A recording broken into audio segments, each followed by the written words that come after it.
Danger बाई कधी game पलटते ना सांगू नाही शकत. तिला पुढचं आहे ना, पुढचं अशी भाबते ती, अशी भाबते. तुम्ही अख्खा सीझन बघा. हा त्या निक्कीने प्रॉपरली प्रेडिक्ट केलेल्या सगळ्या गोष्टी बऱ्यापैकी, आणि लोकांना बरोबर वेळात काढलेले तिने जो काही अरबाजचा अँगल चालवला, तिने अभिजितला पण बरोबर पकडून ठेवलं. त्यानंतर संग्राम भाऊ आल्यानंतर त्यांनाही गुंडाळायचा प्रयत्न केला तिने. बरोबर ज्यांना टार्गेट करायचं त्यांना टार्गेट केलं, वरचं त्यांना टार्गेट केलं. अंकिता वीक आहे तर तिला बरोबर फिजिकली टार्गेट केलं. ती बरोबर डोक्याने खेळली. परंतु निक्की विलन कधी जिंकत नसतो.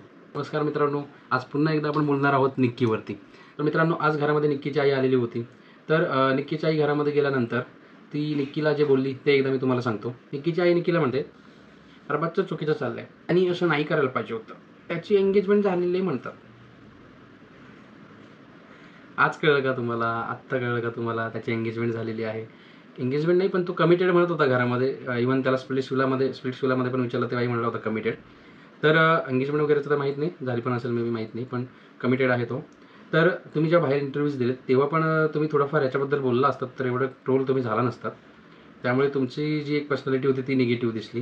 निक्कीच्या आईच्या ह्या बोलल्यानंतर निक्कीची प्रतिक्रिया अशी होती, आता मी सांगते बिग बॉसला. निक्की म्हणते, आता मी सांगते बिग बॉसला, तो आला तर मी मेंटली पागल होईल. हे अरबाज निक्कीचं जे होतं इट्स ओव्हर म्हणे. हे अरबाज निक्कीचं होतं इट्स ओव्हर म्हणे. हे नक्की काय म्हणायचे तुला? हे काय ठरवून वगैरे केलं होतं का तुम्ही अरबाज निक्कीचं प्रकरण? बिग बॉस याच्यामध्ये कुठे सामील आहे का ह्या स्क्रिप्टमध्ये? लव्ह अँगल जोड्या बनवून देण्यामध्ये थोडंसं सांगितलं असतं बरं होईल निक्की. त्यानंतर तिने जे केलं ना ते भारी होतं. ते बेडवरती तुम्ही बघत होतात ना गेले 4-5 दिवस अरबाज गेल्यापासून. अरबाज गेला ना, बाहेर गेलाय, पण तिने जे केलं ना घरामध्ये ते काहीतरी भलतंच प्रकरण होतं. मी बघितलं असं ना ते बेडमध्ये, त्या बेडवरती निक्की झोपते, साईडला जिथं अरबाज झोपायचा तिथे त्या गोधडीखाली तिने काय काय साठवून ठेवल्यात त्याच्या आठवणी. त्याच्यामध्ये मग काय ते लॉकेट आहे, काय ते कपडे, जॅकेट फुकेट काय काय ठेवलंय तिने गुंडाळून आठवणी. पण ते काहीतरी भलतंच वाटत होतं मला तरी. काय वाटलं जर कमेंट करून सांगा. मी याच्यापुढे तर जास्त काही बोलू नाही शकत त्याबद्दल, पण तुम्हाला काय वाटलं सांगा नक्की. कारण मला तरी काहीतरी वेगळंच वाटत होतं. ते लॉकेटपर्यंत ठीक होतं, ते गोधडी वगैरे टाकून पार ते बिछाना टाकून लोड ठेवून तिने पार ते तसं जे ठेवलं होतं वेगळं दिसत होतं. ते असं वाटत होतं की अरबाज ते सगळं घासाबशा गुंडाळला. ते तिच्या त्या आठवणी, तिच्या ज्या ऋणानुबंधाच्या, प्रेमानुबंधाच्या, फ्रेंडशिपच्या, जे काय त्या चाळ्यांना त्यांनी नाव दिलं त्याच्या आठवणी तिने गोळा केल्या आणि गार्बेज बॅगमध्ये भरल्या. गार्बेज बॅगमध्ये भरून घेऊन गेली स्टोअर रूममध्ये. बाई डेंजर आहे बरं का. ती घेऊन गेली स्टोअर रूममध्ये. अरबाजचे कपडे आहेत म्हणे, फेकून द्या. 2 मिनिटामध्ये बदलली, 2 मिनिटामध्ये. अगं निक्की, तुझ्या आईने जेव्हा सांगितलं त्याचं एंगेजमेंट झालंय तेव्हा तुला कळलं का ते? अगं बिग बॉसने 3 वेळा मला वाटतं वेगवेगळ्या टास्कच्या द्वारे सांगून दिलं, लोकांनाही कळून आलं ते, की अरबाजला 3 वेळा ऑलमोस्ट प्रश्न विचारले गेले. एकदा रितेश भाऊंकडून, एकदा कोणतरी गेस्ट आले होते, तो अक्षय केळकर आला होता त्यावेळी मला वाटतं, आणि अजून एकदा कधीतरी झालंय ते. तर 3 वेळा विचारलं गेलं अरबाजला की अरबाज तू कमिटेड आहे का?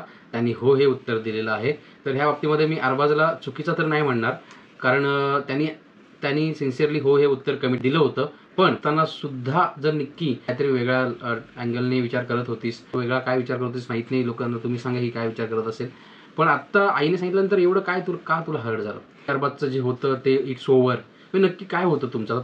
तो तरी बाहेर येऊन त्याला फ्रेंडशिप वगैरे हेच नाव देतोय.